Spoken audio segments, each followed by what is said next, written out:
মাথাত পৰি গ'ল গাইছ। হেল্ল' দৰ্শক, মই পলাশ আৰু আজি পুৱা উঠিয়ে দেখিলো লাইন নাই। এতিয়া 10টাৰ পৰা 2টা বাজি গ'ল, বাট এতিয়ালৈকে লাইন নাই। মই বোলো কি হ'ল তো মিটাৰতে চাব আহিলো। এতিয়া মিটাৰত আহি কেনে দেখিলো লাইনটো পুৱাৰ পৰা আছে। হ'ল কি মিটাৰততো লাইন আছে, ঘৰতে লাইনটো অহা নাই। তো ময়ো কমপ্লেইন কৰি দিলো মেইন লাইনৰ অফিচতে বাপ্পেকে। কিমান টাইম লাগিব আৰু? কৰি দিলো কমপ্লেইন, আহি আছে বোলে। ময়ো ৰখি আছো বাহিৰতে বহি পিপৰৰ কামৰ খাই।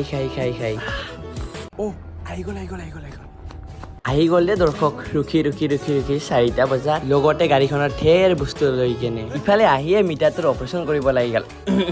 মানে মিটাৰটো খুলিব লাগি গ'ল। খুলি নাজানো কি কৰি দিলে, বাট লাইনটোতো আহি গ'ল। থেংক গড, সেইটোৱে আৰু। লাইন ঠিক কৰি সিহঁতে গ'ল, ময়ো বাই দি কেনে আহিলো ফেনৰ তলত হাৱা খাব। হাৱা খায়ে আছিলো, সেই টাইমতে মাতি দিলে মায়ে। যাই আছো। চুলি কাটিব মাতিলে, মোৰ নহয় ৰ'ব, আমাৰ এই লেবুৰ গছটোৰ। মানে ৰাস্তা ফালে বেছি হেলি গৈছে, তো ময়ো কাটিব ৰেডি হ'লো প্ৰশান্ত কাটাৰটো লৈ কেনে।